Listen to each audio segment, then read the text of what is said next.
So here's how the Quiver comes. This is the dual rod holder. It's not 10 feet long like I thought it would be. It's about 5 feet long. So obviously some assembly is required. Let's open it. Okay. It's sealed pretty well. Let's see if we can get this up here. Ooh, shiny. Okay, 2 dual tubes.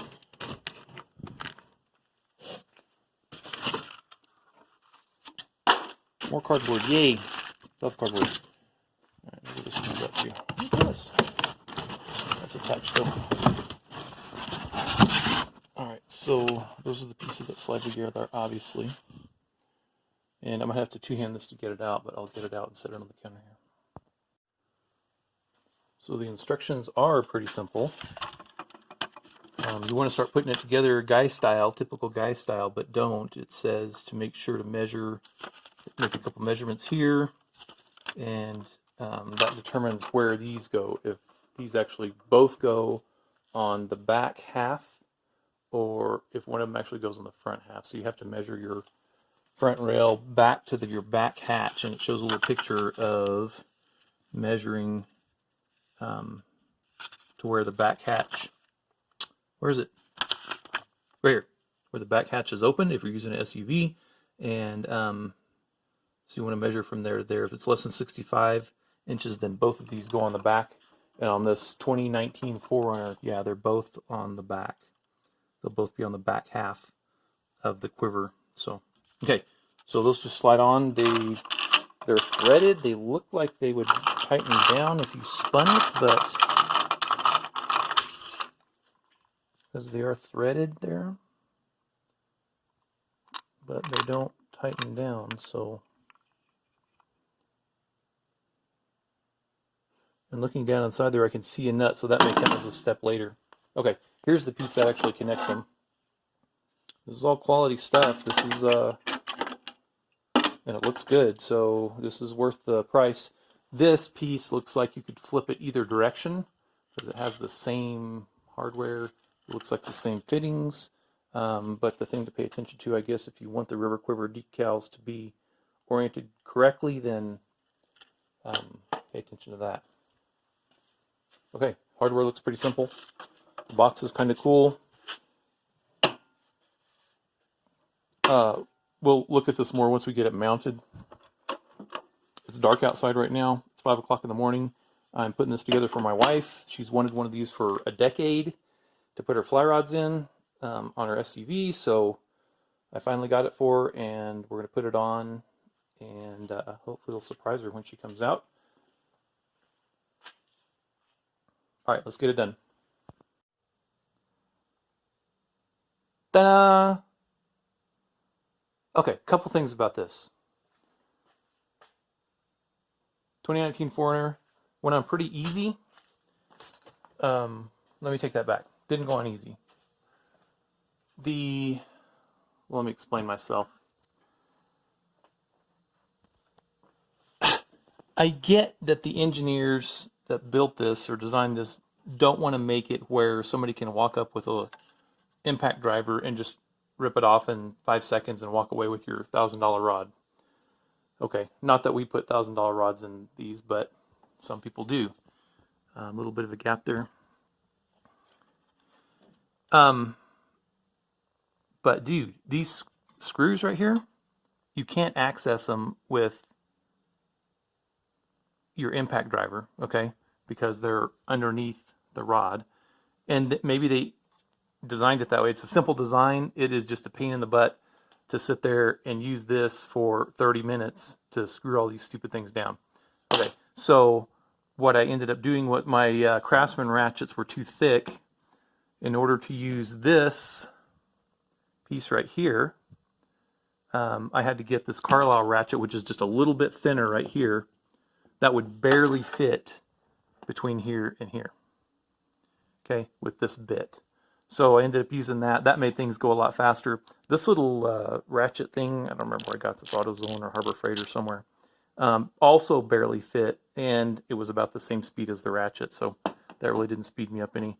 But this, I would have had to take an I don't have anxiety pills, but had I had some in the medicine cabinet, I would have gone and gotten one, because this was stressing. I mean, 40 years of turning my own wrenches, and this was, I don't use hand tools unless I absolutely have to, and this was ridiculous, just the amount of time it takes. So this thing is not coming off easily. So no drive-through car washes. You know, if you want to take it off, it's going to take you some time, especially if you're using this 4mm thing like this. The other thing I thought about doing was just taking this and using the cutoff wheel and shortening this by a couple millimeters, and then it would still fit in the hole, but that would give me more working room. That probably would have worked with my other ratchet. And that's 3/8 drive. I don't have any quarter drive. Quarter drive might have been a little bit shorter, but this thing was what a pain in the butt. The rest of the instructions are real clear. This is, as my English friends would say, my British friends would say, this is a quality piece of kit, and I like it. But I wish this was a little bit easier. Because now when we're not fishing, or it's fishing season's over and she wants to take it off or go through the drive-through car wash, it's not going to happen unless I get up here and spend 30 minutes taking it off, which I can do. I'm a dedicated husband, but hey, it's just, I don't know. Easy to steal this as well. I mean, a portable sawzall with a metal cutting blade right across there will cut that bolt. Actually, you could go underneath the bolt that comes down right here, go right there, and it's just plastic. So, it's gone. This is not totally theft proof. The engineers have made it obviously hard to get off with hand tools, but if somebody really wants to rip it off, they'll do it. Okay. So what else on this? As far as lining it up goes, they said put it up here, line these up, make a mark, take them off, tighten the bolts down on the inside. There's a bolt inside here, or a nut rather, that goes onto the bolt that slides in the slot. So that nut you tighten underneath there with a 10mm nut driver. I actually had one. I'm surprised. 10mm quarter drive socket would work as well. It doesn't look like it needs to be deep well, but definitely you need an extension. So all I did was I laid it up here. I flipped it over on its back with these things sticking up. So these things were sticking up in the air, and I just lined them up.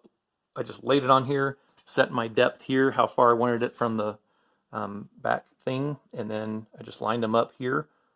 I centered them over this, and then tightened them down, and it worked perfectly.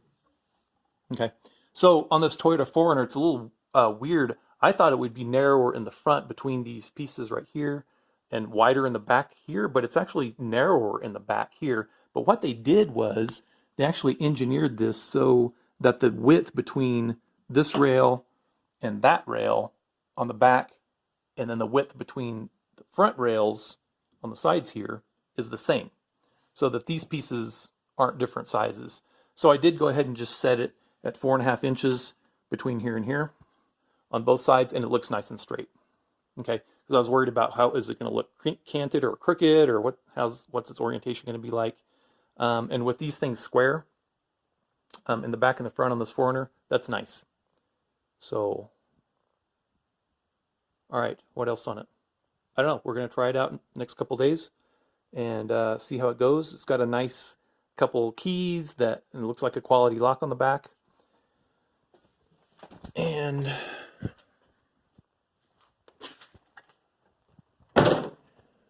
so on the 4Runner, it does have a step here. There's no climbing handle, but all right, nice logo. Little thing to put your finger on, so when you push on it. Okay, yeah. That's a kind of a nice little piece. That's cool. Okay. Place for the reels, place for the rods. Little metal catch there. No rubber seal. And I thought, oh no, but your rods get wet anyway, so a little bit of moisture that gets inside here, big deal. Yeah. So good. Okay. It does have some clearance. All right. Hopefully she likes it. River Quiver. Man, they just came up with the coolest name. Okay. Parts. There's the 2-banger. There's the 4-banger. And they talk about 6mm couple bolts. These are actually 4mm drive, okay? So, all right. Tools needed: marking utensil, measuring tape, 10mm nut driver, 4mm hex wrench, and like I said, you can use a 10mm quarter drive socket, probably thin enough to get over it. 3/8 drive might be. I don't think you need a deep well, but with a ratchet, you got to be careful because this is aluminum, so be careful because aluminum, yeah, you got to don't be cranking on it. So in this wrench, this 4mm hex wrench will get it done, but dang, it's a whipping. And I'm just impatient. I'm used to using power tools, right? So, and a lot of guys are, and just plan on spending some time up there. So in order to make that time easier, this is something I bought a couple years ago, that if you work on your cars, you got a big diesel truck, or you got a big truck that you work under the hood a lot, or you're just getting on the back of your SUV. This was $30 something shipped off Amazon. And what brand was it? Ironton. It might have been 30, it might have been $40 shipped. And it's adjustable to fit most tires. I mean, you get something really big, it's not going to fit it, but yeah, I mean, and that's 20 inches off the ground, and I can climb up on it, stand on it. You can put on any tire. Don't forget to take it off when you're done working, because it'll really screw your fenders up. I don't know that from experience, but I can just imagine that happening. So, yeah. Okay, so that made this job a lot easier, because trying to stand there and reach way back here wasn't working at all. And you can't stand in the back with a hatchback and reach that at all, unless you're 6 foot 19 inches tall. So then it'd work for you. Okay, cool. Yeah,